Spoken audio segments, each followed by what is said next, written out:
नमस्कार। सनातन विचार श्रृंखला में आपका स्वागत है। इस वीडियो में हम एक तर्क जानेंगे कि सभी भगवानों की मूर्तियां होती हैं। सभी भगवानों को मंदिरों में मूर्तियों के रूप में पूजा जाता है, लेकिन शंकर भगवान को शिवलिंग के रूप में पूजा जाता है, जो कि एक सनातन पद्धति चली आ रही है। तो इसका वैज्ञानिक कारण क्या है, यह जानना महत्वपूर्ण है कि शिवलिंग के अंदर जो आपको सामने योनि दिखाई दे रही है, इसके ऊपर से जो लिंग उदय हो रहा है वह ब्रह्मांड है। उसमें ब्रह्मांड में सृष्टि के लिए अति आवश्यक चेतना का जन्म होना, यानी योनि में से अति आवश्यक चेतना का जन्म होना, जिससे कि जीवन और सृष्टि इस पृथ्वी पर, इस ब्रह्मांड में शुरू हो सके, यह शिवलिंग उसका प्रतीक माना गया है। अब आप जब पूरा वीडियो सुनेंगे तो आपको एक नई बात पता चलेगी, जो शायद ही आपने इसको सुना होगा। हम फिर से इस चीज़ को बात करते हैं। हम सभी मंदिर में जाते हैं, वहाँ कई भगवान की मूर्तियाँ होती हैं, लेकिन भारत में अधिकतर भगवान शंकर को शिवलिंग के रूप में पूजा जाता है। किसी और भगवान की इस तरह से पूजा नहीं की जाती। आखिर में क्या कारण रहा होगा कि हमारे पूर्वजों ने इस तरह की पूजा पद्धति को स्थापित किया? मानना चाहिए कोई तो विशेष कारण जरूर रहा होगा। वे हमारे पूर्वज इतने विद्वान थे कि उनको जांचने और परखने का पैमाना आज भी नहीं है। उन्होंने वेदों की रचना की, पुराणों की रचना की, ऊपर आकाश में तारों की भाषाओं को समझा और तारों के व्यवहार को जाना।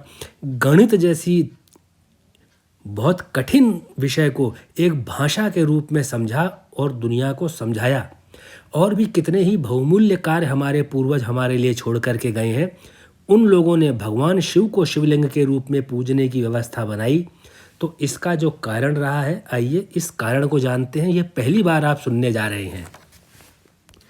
केवल भगवान शिव को ही शिवलिंग के रूप में पूजा जाता है, इसका एक कारण है। वह कारण है आदि गुरु शंकराचार्य ने जो निर्वाण शतकम में लिखा है। जब निर्वाण शतकम को पढ़ा जाता है तो वह इस प्रकार से है। कृपया धैर्य के साथ एक बार सुनिए, फिर आपको अपने आप समझ में आएगा कि भगवान शिव को मंदिरों में लिंग के रूप में क्यों पूजा जाता है। हम इस वीडियो में निर्वाण शतकम, जो कि संस्कृत भाषा में लिखा हुआ है, उसका हिंदी रूपांतरण पढ़ेंगे। वैसे मूल रूप में संस्कृत में है।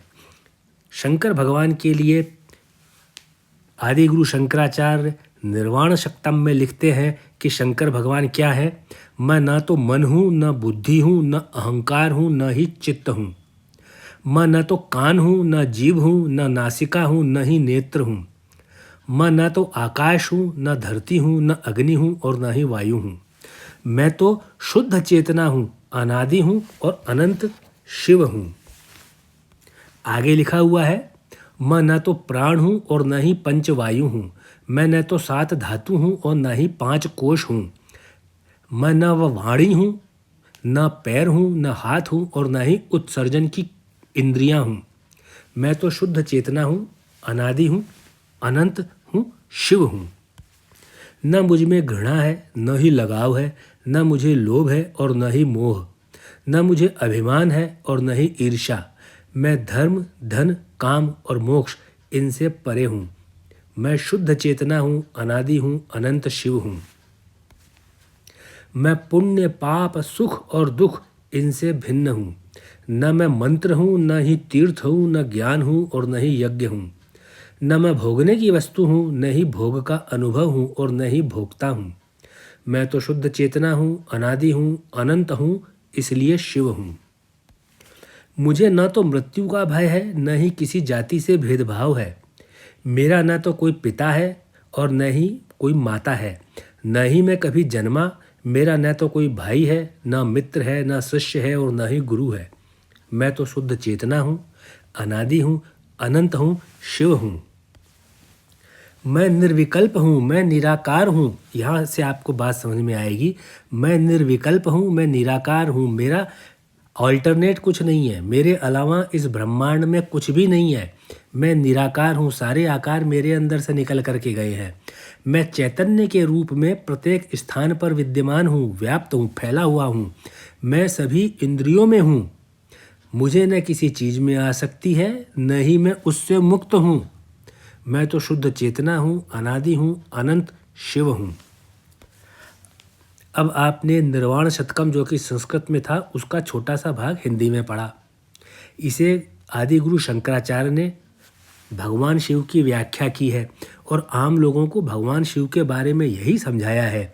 ये सारी विशेषताएं किसी मानव के रूप में तो हो ही नहीं सकती, और जो मूर्ति बनेगी वो मानव के आकार की बनेगी।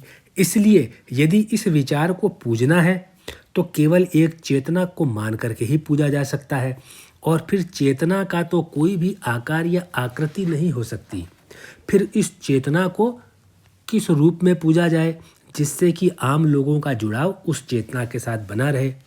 एक लिंग का रूप सबसे उत्तम था जिसे शिवलिंग कह दिया गया, क्योंकि इसमें नीचे योनि है जो कि पूरा ब्रह्मांड है, उसमें से लिंग उदय हो रहा है, यानी कि उसी ब्रह्मांड में सृष्टि उदय हो रही है, चेतना विस्तारित हो रही है। और फिर उसे भगवान शंकर का रूप मान करके आम लोग पूजने लगे, जिससे वे अपनी संस्कृति और अपने विज्ञान से जुड़े रहे। जब विद्वानों के द्वारा विचार किए जाते हैं तो वे विचार केवल उसी समय उस वर्तमान के लिए ही उपयुक्त नहीं होते, आने वाले लंबे भविष्य के लिए भी सबसे उत्तम होते हैं। यही सनातन में विचार को विचारने की और विचारों के संरक्षण की पृष्ठभूमि रही है। क्योंकि चेतना का कोई आकार या आकृति नहीं हो सकती, फिर उस चेतना को पूजने के लिए एक शिवलिंग का रूप दिया गया जिसमें योनि को ब्रह्मांड माना गया, और ब्रह्मांड में से उदय होता शिवलिंग सृष्टि और चेतना का फैलाव, जिससे कि नए नए प्राणियों का जन्म हुआ। मैं बोल रहा हूँ और आप सुन रहे हैं। इस प्रकार से इस वीडियो के अंदर आदि गुरु शंकराचार्य का लिखा हुआ निर्वाण शतकम का हिंदी रूप आपके सामने प्रस्तुत किया गया है। यह संस्कृत से ही हिंदी में अनुवाद किया गया है। हिंदी भाषा सरल है, सब लोग इसको समझ जाते हैं। तो इसलिए जब भी आपके सामने शिव को लिंग के रूप में पूजा जाता है, ऐसा प्रश्न आए, तो आप ये कहिएगा कि शिव के अंदर जो इतनी विशेषताएं हैं, ये विशेषताएं आकार में समाहित नहीं हो सकती, इसलिए प्रक्रिया में समाहित करके बताया गया है। शिवलिंग एक प्रोसेस का फॉर्म है। प्रोसेस यानी ब्रह्मांड में से चेतना का उदय होना। यह केवल एक शंकर के रूप में नहीं है, यह पूरी सृष्टि के जन्म के रूप में है। इस प्रकार से यह वीडियो आपके सामने प्रस्तुत किया गया। आशा करूंगा कि आप इस वीडियो को ध्यान से सुनेंगे। आपने ध्यान से सुना है, आपको निश्चित रूप से समझ में आया होगा, और आपको अच्छा लगा तो इस वीडियो को आप अपने मित्रों से, रिश्तेदारों से, दोस्तों से ज़रूर शेयर कीजिएगा। और वर्तमान में इस वीडियो को देखने और सुनने में आपने जो अपने बहुमूल्य समय का अंश दिया, उसके लिए मैं आपका आभार प्रकट करता हूँ और आपको बहुत बहुत धन्यवाद देता हूँ।